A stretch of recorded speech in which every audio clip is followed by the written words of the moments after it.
Hello my friend, welcome back to the channel, More Sporting, and I'm Pat Moore, and this intro was filmed in the dark, and if you stick around you'll find out just what kind of a surprise I'm in for as the sun comes up. Good morning my friends. We're out on Big Lake in east of Mount Vernon, southeast of Mount Vernon, and well, air temps are like 50 degrees right now, but it's supposed to get up to 80. And there's not a cloud in the sky, so that's likely to happen. Our water temps are right at 70 degrees, and yes, it's mid-August. We're still not creeping above 70 degrees. In fact, right now our surface temps are 69.61. So yeah, kind of brisk. I'm on a mission to catch a big largemouth. Now this lake isn't known for really big largemouth. It has quite a few fish in it, but it's not. Its claim to fame isn't trophy bass. But I'm sick of all the other bass fisheries I've been fishing so much. So I decided, I haven't been to Big Lake in a while. I think we'll come down here and fish. So that's what we're doing. So wish me luck, and hopefully we catch some really big ones and a whole bunch of other medium-sized ones. Alright, stick around, it's going to be fun. Well, here's something that you don't see all the time in Washington, and that is an algae bloom. And this is like seriously gross. And the entire lake is covered in this green slime. Yeah. And I've been on the lake for about an hour and a half, and I got one bite. It was a short strike on a topwater early this morning, and that was it. I haven't seen hardly any fish at all on live scope. Ones I have seen appeared to be trout. I know there's a healthy population of bass in here. I just gotta figure out where they are. Oh, by the way, I got all the way down to the south end of the lake and was fishing. I realized I hadn't picked up my phone. It was still sitting in the truck. So I had to pedal all the way back up here to get my phone, because it's pointless to be fishing for a year-long tournament and not have any way of documenting the fish that you caught. So I knew if I caught a big one, I was just going to get really pissed off because I couldn't submit it. So I just stopped fishing, came back, and got my phone. So there were some water skiers that were about to launch. I said, dude, that water's pretty gross. And he goes, yeah, I know. You try not to fall in with your mouth open. I was like, oh, that's just gross. So I was fishing along this bank, and I hooked into something here, and I thought, wow, that feels like a really nice fish. But, you know, as I was playing it, I realized, well, it's not pulling back very much here. But it did feel like a lot of weight on the end of the line, which it was, because it's one of them world famous stick fishes. And really wasn't all that thrilled about reaching down into this water to unhook my hook here, but I did it. I had to get my bait back. But I had an idea. I wasn't catching any fish. I wasn't seeing any fish on live scope. So I started to scheme things a little bit, and I realized that I'm not where the fish are. I need to go find where the fish are. And I came up with this idea that I will explain here in just a couple of minutes after I catch my first fish. So we're going to head to this new spot, and I'll explain to you after we catch the fish why I'm fishing there. So I pulled up to the stream, and the first cast I make, sure enough, boom, right there's a fish. I literally took about 10 seconds to catch a fish. Oh, geez, he was bigger than I thought. And of course, drop shot fell right out of his mouth. Well, let's just see how big he is. I don't think he's very big, but I'm going to say 16 inches-ish.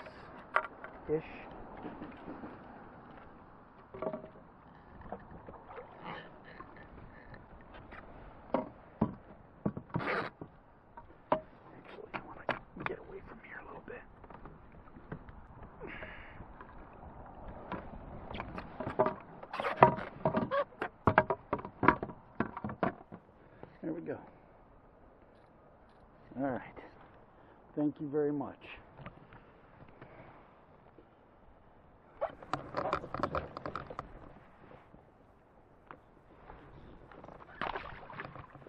There you go. I'll get out of here. I imagine that's the only fish I'm going to catch today. Okay. Now, I've mentioned I've been out on the water here for quite some time, and I have been. And that was my first real bite. And, you know, we've got all of this green slime on the water here. And usually, if memory serves me correctly, during the daylight hours, this is producing oxygen, which is and burning CO2, which is, I suppose, a good thing. But at night, the process reverses, and so you have a minimal amount of oxygen in the water. And so I thought, well, if I could find a place that has a bunch of oxygen, then I might be able to find some fish. So I knew that this little creek came in here, and I thought, well, maybe there's going to be some fish here. And I made a cast which I thought was a bad cast, honestly, because it went too shallow. But there's a weed line up there, and that fish was in that weed line. So, very cool. All right, we're going to try this again. See if there's some other fish up in that general area. My guess is there will be. He was there. Let's just toss it up there. So when you have success like that, where you catch a fish almost instantly when your drop shot hits the water, it's really hard to put it down. And I decided I was going to fish this for a while, and so I did. I was pretty persistent here. I fished the drop shot this way, and I didn't get any bites. So I decided, well, turn around, we'll fish it the other way. And you know what? I didn't get any bites that way either. So it's frustrating, and I just realized that maybe I just got really lucky and that thing landed right on a fish's head. So I decided I'm going to put this thing down, and I'm not seeing anything on live scope. I'm going to toss this jig like right up into those weeds and see what I can do with that. And in case you were wondering, I am anchored here, so I haven't moved but maybe 10 or 15 feet from that original spot where I caught that fish. And I'm fishing, there's a gravel bar right there where the creek comes in, and there's weeds and stuff right in there. I'm working this entire area, and it's kind of a drop off. It goes from like 2 feet down to 10 feet, almost within a 5-foot range. I mean, it's really steep there. So it's a little bit of a challenge to keep your jig on the bottom. But after a couple of casts, I started getting used to it. And this is a good exercise in understanding how lucky fishing can be. If I hadn't caught that fish on that first cast of the drop shot, I might not have anchored here. I might not have spent like the 2 hours I spent here trying to catch a fish. But I did that. I did happen to catch that fish, and so I stayed here, and I had some confidence that, hey, if that one fish was there, I'm sure there's going to be some other fish here, so I just kept fishing. And boy howdy, it wasn't but a couple of casts later that I started to get some action.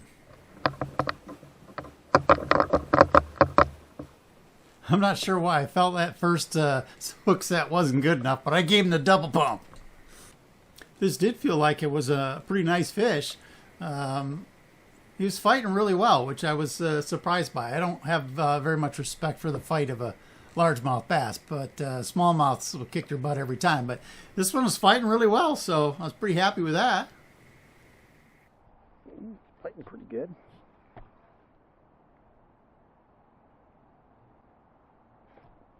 I was caught in my anchor rope.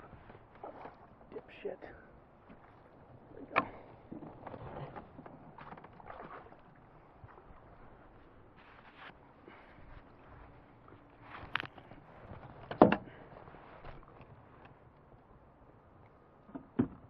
Hope this isn't the same fish. It might be. I don't know.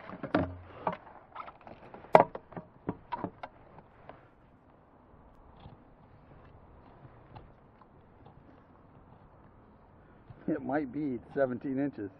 Might be the same damn fish.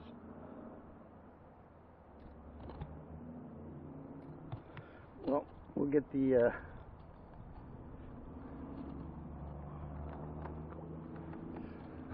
comparison out when we look at the video. Might be the same fish. They're both rated 17 inches, so I don't know. Could be two fish that were the same. I don't know. Caught them in basically the same area.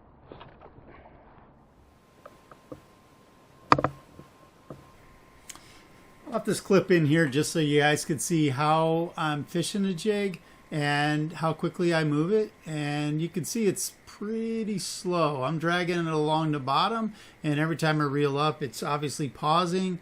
So yeah, that guy isn't moving very fast, and I'm doing my very best to keep it on the bottom.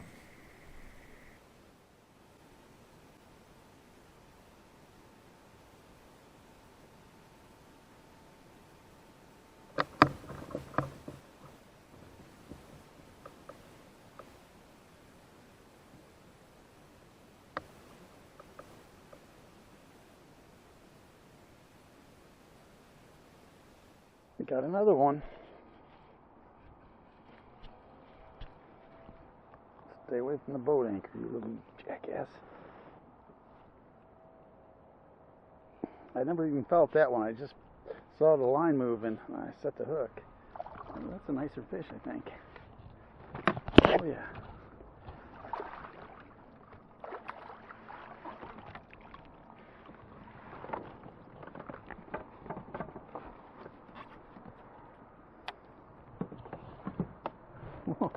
I'm glad I came up here. Yeah, jig fell right out. That was nice. Okay. I think this one's going to be an 18 and a half, I think. Something like that.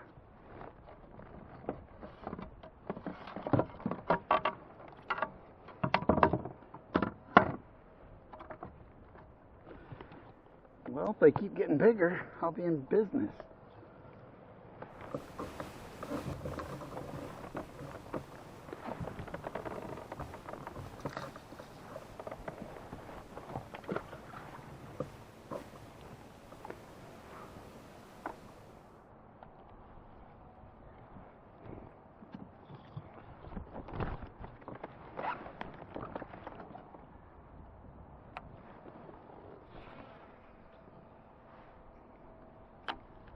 They seem to be like working right up into that current looking for stuff.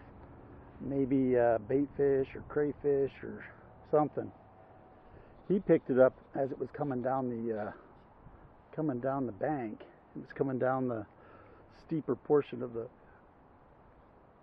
bottom, and that's why I never felt him pick it up.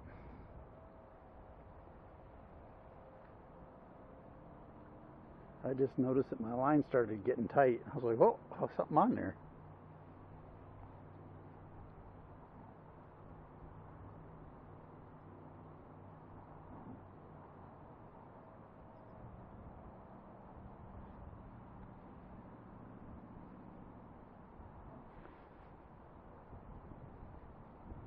Wow, I went from not being able to get a bite to 3 nice fish in a row.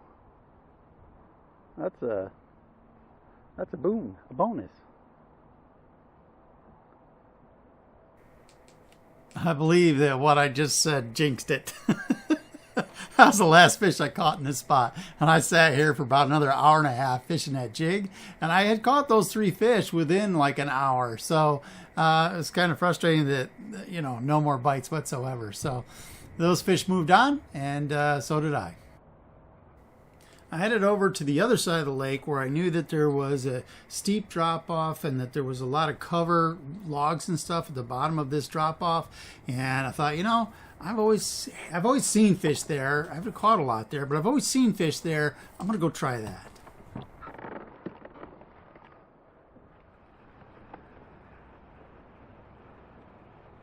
think I have one. Oh, I had one. He came off. I knew he wasn't very big, but... And he bit it like on the fall.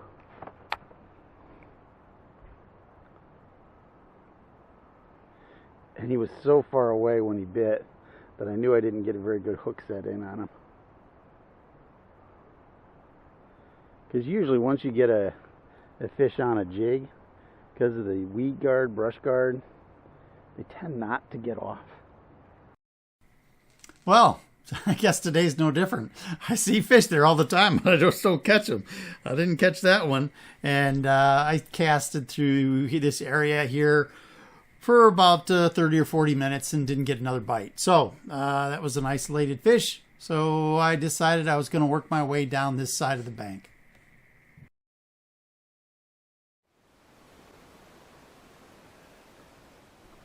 Now, if any of you guys watched Greg Blanchard, you know that the fish are in the toolies.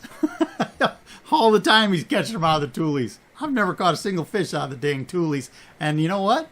I didn't catch any out of these toolies either. On to the next.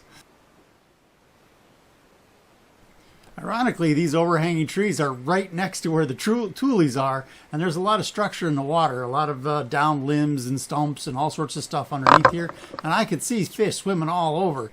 And, of course, I got a bite.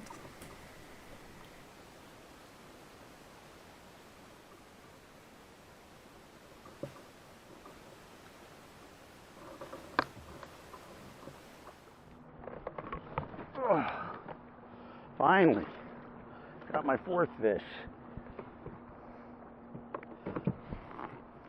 Underneath this tree right here is all sorts of down timber, and there's a bunch of these guys swimming around in there.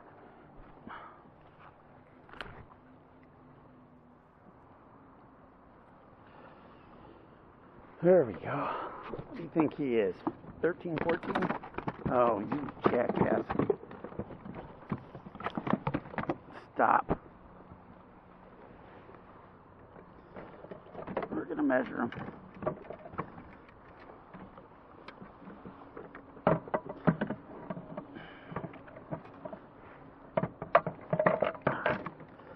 Too much junk on the floor here.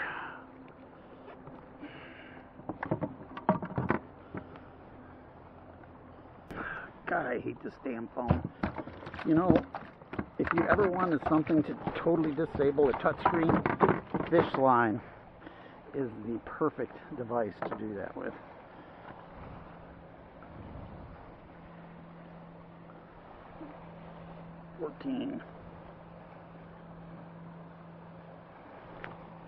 Okay, buddy, thanks for participating. Yeah, he's happy now.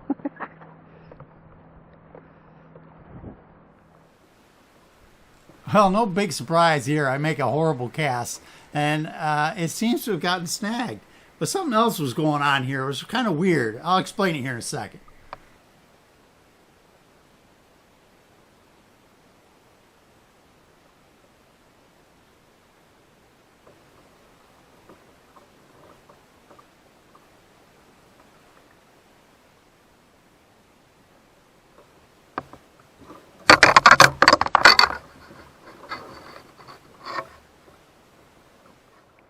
I don't know if you guys saw that, but there was a fish on my line when I got it snagged, and I thought it was just snagged, but there was actually a fish there, and it had wrapped itself around a stick.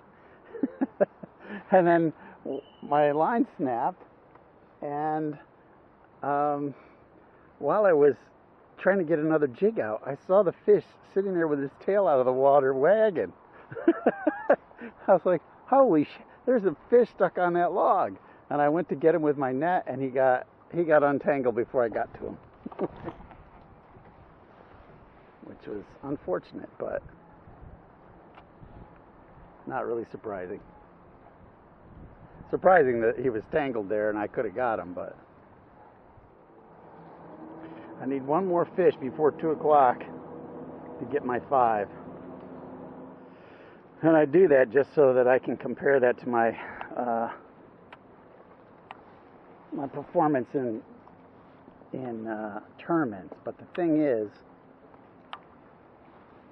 there's a huge difference between having a lake to yourself and catching 5 fish and having a lake with 80 guys in it trying to catch 5 fish. Yeah, it's a lot harder with 80 guys, I can tell you that. Because every time you get to your spot, you think, oh, this is a good spot right here. And then you look up and there's a guy in a kayak sitting there. You know, I guess I'm not fishing there. Still, I like to be able to catch 5 fish a day if I can. Generally, what I find is the way that I fish, I either catch 5 fish or I get skunked.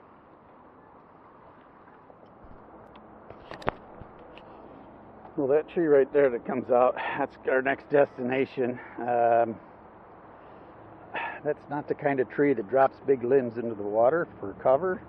Not like those alders that were hanging over, but I see some crap hanging up out of the water, so maybe there'll be some fish under there. We're going to give it a try. And I'll wake you up if I catch some. Alright, so that was pretty much the day. It's 1:52. It's not quite 2 o'clock yet, but I'm calling it. I snapped off my Ned. I snapped off my jig about 5 times. I snapped off my Texas rigged worm. I snapped off my drop shot, and I could retie some of those things, but then it'd be 2 o'clock. And I'd just as soon go home and retie in my cushy air conditioning at my house. So, we're done. I had 5 fish hooked several times. I caught 4. I got 4 in the boat. I had one that jumped off a few feet from the boat, and I had one that I snapped off. One of my jigs that I snapped off had a fish on it. Didn't realize that till I saw the fish flopping around on a log. And so yeah, I had at least 2 other opportunities to catch fish. Botched them. So this is what happens when you go fishing. That's why it's called fishing and not catching. Alright, well, that's all I got for you today. If you like the video, please, of course, like, subscribe, and please, for the love of Mike, leave me a comment. I don't know who Mike is, but that was one of my mom's sayings, so go ahead and leave me a comment. If you know who Mike is, I'd like to know. Thanks, I appreciate you.